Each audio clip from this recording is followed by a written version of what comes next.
This is something I hear nobody talk about.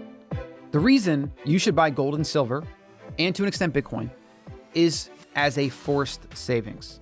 So most people are already in debt. They live on debt. They go into debt more every single month. The first way to obviously curb that is to cut up your credit cards. Now, let's just say you live in paycheck to paycheck. Maybe you're not in debt, or you're in a little bit of debt. You're like $2,000 to $3,000 of credit card debt, and you pay your minimum payment, whatever. In that case, you probably use a lot of your cash that you get from your paycheck or your income to live and spend. When your cash is in your bank account or it's in your pocket, it's very easy to spend. We all know this. I don't even need to go into reasons why that is. But if you were to have, let's say, this silver 1 ounce coin, and you wanted to go have a nice meal. Right now, this is going for about $28. You can get a nice meal for $28. But if I were to walk into a restaurant and try to give this to the waiter, they would look at me like I'm crazy. You can't transact with this, at least right now. Maybe in the future that will change. I can't transact with this. If I want to sell this, I had to go to a dealer, a coin shop, whatever. Maybe you've never even been to one. I've never even been to a dealer. I buy all my stuff online. And so let's say I want to sell this online. Maybe I got to do an eBay. I got to ship it. I got to list it. I got to do all these things. I want to sell it to a dealer. I got to drive and find a place. I got to make sure I'm getting the right price. It's over spot. It's whatever. That's a lot of things you have to do to convert this into fake money so that you can use that fake money to buy something. The thing about gold and silver is you're taking your dollars and you're exchanging it into this, right? So you could say that this has a bunch of dollars inside of it. This metal has a bunch of dollars inside of it. Like, this is how you can kind of think about it. And anytime that I need to transact for something that's important, I can just take this and I can liquidate it. Because of the resistance to go from taking this out of your pocket or your safe or wherever and then trying to buy something with it, that gives you a nice savings strategy. Most people don't save any money. I think the savings rate in this country is like 1, 2, maybe 3%. It's insane. Our country's built on debt. It's going to collapse. Fake dollars. Fed prints every single month, like billions upon billions. The government spends. Inflation. Don't even get me started.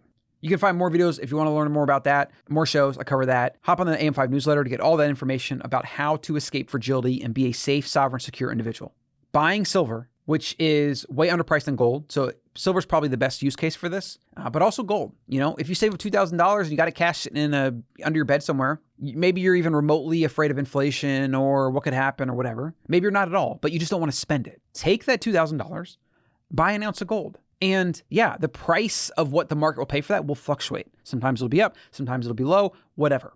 You don't lose or gain money until you actually convert it back to dollars. And so this is the idea I see a lot. I see people talking about, the market's up 10% today. I just made $1,000 or $10,000 or whatever it is. But you didn't make anything. The market price just changed. The analogy I use is the house. My house right now is worth more than, it's like $70,000 to $100,000 more than what I bought it about 8 months ago. Does that mean I've made $80,000? No.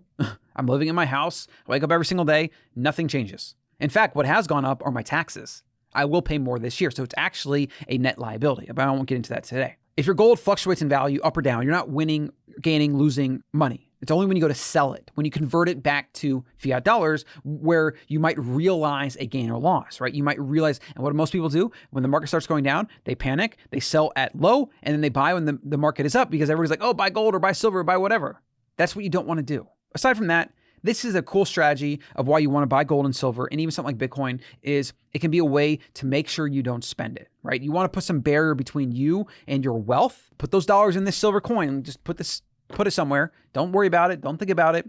And if you need an emergency situation, you can convert it. Or if you really, really need to buy something, you can convert it. But when you do convert it, it's probably going to be for a good reason. You're going to have thought it out. You're going to have to go through all the pain to convert it to dollars, whatever. And then you're going to take those dollars and buy something that you probably need or want. So that's just a short video on a way to think about gold and silver. Even if you don't believe in doomsday scenario or conspiracy theories or anything like that, converting dollars into gold and silver, having this in your possession, nobody can print it, fake it, do nothing. There's nothing that the government can do to take this away from you. They can manipulate the price from time to time. They do that. That will eventually just dissipate in time as it becomes harder and harder to do that. And, you know, it feels good when you own something like this. You're owning real money. It's always going to be recognized as money. It's going to stand the test of time, and it's very likely to also be one of the greatest investments you've ever made of your life when the dollar eventually collapses and we have hyperinflation all over the world. Gold and silver is going to be the safe haven, and it's going to skyrocket in price. And so this is not investing advice. It's just a way to think about what you could maybe do with gold and silver as a means of storing money, and look into bank holidays, look into limits on withdrawals, and look at some of the crazy stuff that banks have done in history to prevent access to customers' money.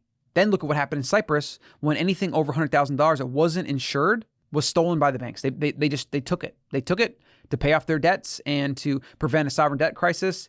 and they'll do it again. The government will do this. The banks will do this. People think that there's these certain checks and balances in place, that people will always play above board, that will always follow the rules. And they have no idea that he who has the gold makes the rules. Those in power can change the rules whenever they want to suit them. In fact, the entire emergency executive powers, that entire clause that allows the president and even politicians at the state level to basically do whatever they want as long as it's in a crisis in the name of safety. Well, the fact that that's there, we're not actually in a free country. We don't actually have a free market. It's a controlled and manipulated money supply. We'll save that for another day. If you enjoyed this, hop in the newsletter, AM5, colin.coach. I look forward to seeing you in the next one.